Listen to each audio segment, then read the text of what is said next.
Yeah, baby.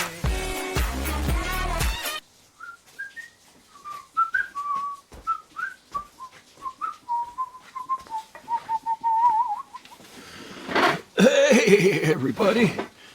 Hey, Jim. Well, happy Thanksgiving. It's a beautiful rainy day in Southern California.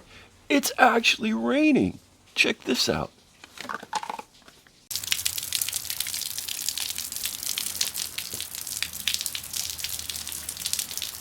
Yeah, kind of cold. It's snowing up in the mountains, I hear. But since it's Thanksgiving, and the turkey is already in the smoker, thanks, honey. I'm thinking to stay appropriate with the day, we're going to do some further work with the smoke machine. I've got my beautiful smoke machine plugged in and warmed up, and you can see it's full of smoke. And this is my input. And then I've got it rigged up where I've already done this test. And the lights are down because it makes it have a bright light. I turn on it when I'm doing the test, and it'll maybe help show the smoke a little better. But this is where I'm putting in my smoke. And what I've done is I have made sure that the smoke flows through the whole thing, and it does. And then I have plugged off the purge and the tank connections. So I'm essentially putting smoke in through the air intake of the DMTL pump. And then I used my compressor this time, and I turned it way down where I can fit my little blowgun onto the beginning of my smoke machine. So I'm not using a bicycle pump this time. But when I don't know if you can hear it, when I let the air in, I'm only building up maybe 2 pounds of pressure, so it's not really high pressure at all. But it forces the smoke in, and then I examine this very carefully around all of the seams and all over the place, looking for any kind of seepage whatsoever, and I couldn't find anything. So this checks out according to my fantastically sophisticated test. So now what I'm thinking, before I put any of it back, I think I'm going to go in here and I'm going to, one by one, since each one of these leads to the different area, I'm going to do the exact same thing with each one of these circuits, one at a time. So I'm going to pressurize. First of all, I'm going to pump in the tank until it comes out of my fuel filler. At least this is what I'm thinking.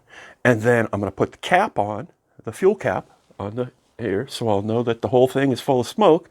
And then I will, with this still attached to the smoke machine, I'll pressurize it up to a couple pounds, and then I'll examine everything and see if I can see a leak. And then if that passes, then I'll do the next one with the purge and go under the hood and check for any leaks anywhere along the way. And I hope I find it, because I really would rather be working on the front struts. Oh, boy, it's always something. Now my smoke machine has given up. I think, I wonder if the soldering iron has some sort of a thermal protection switch or something, because it was working great for a while. Now, not so much. But maybe, I'm going to see if I can make smoke. I've got another one of these jars, so I can just swap this lid over.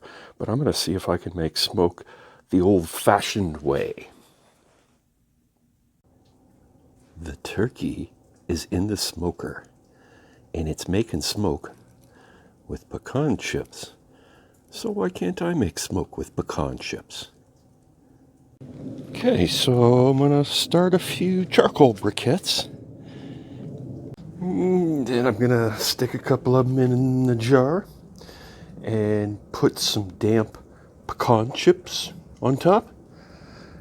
And that should make a lot of smoke. And then I'll just put the top of the one I've got. I just screw it onto the jar. It's already made. Hoses are already all hooked up. Should smell better, that's for sure. So I'll be smoking Thanksgiving turkey out here with pecan chips. and I'll be smoking the garage turkey with pecan chips. Brunch. Okay, that's it. About 3 or 4 chunks of charcoal that was well lit, handful of pecan. It's making smoke like crazy, and I've been pumping it up. You see it's coming out. That's my inlet, actually. But I pressurized the fuel tank a couple of times, and the only place it's coming out is where I've connected to the system and a seam in my own hose. So I can't find any leaks anywhere in the tank side. So I'm going to move on to purge. But hey, this new little smoker thing works pretty good. And it just puts out a lot of smoke and it smells way better. And I know you shouldn't have charcoal in an enclosed room. And I have the garage door open. And I opened the big door, so it's up about a foot. So I'm not going to suffocate. But thanks for your concern. Another day chasing ghosts. I pressurized the purge system. A couple pounds, just a little bit. Filled it all with smoke, went all through it with flashlights. Couldn't find a leak. I disconnected the line up by the purge valve just to make sure. And oh yeah, smoke pouring out of there, no problem. Connect it back up, clear it all out. Nothing. So I can't find anything that's leaking. I really am not sure what to do next. So, shit. I'm telling you, this car is driving me nuts with this damn evaporative system thing. I'm just going to put it all back together. I've got to hope that the charcoal canister blowout thing, hopefully that's something different. So I'll put it back together, and when I get all the rest of this work done, and I have busted back out onto the road, I'll have reset the battery or the computer again, clearing all those pending codes, and then we'll go drive it for 100 miles on our new struts. But that probably won't be till next week. Now I recommend everybody just go have some fun with your family and have some turkey. That's what I'm going to do. I'm going to go get Jim. Thanks for watching.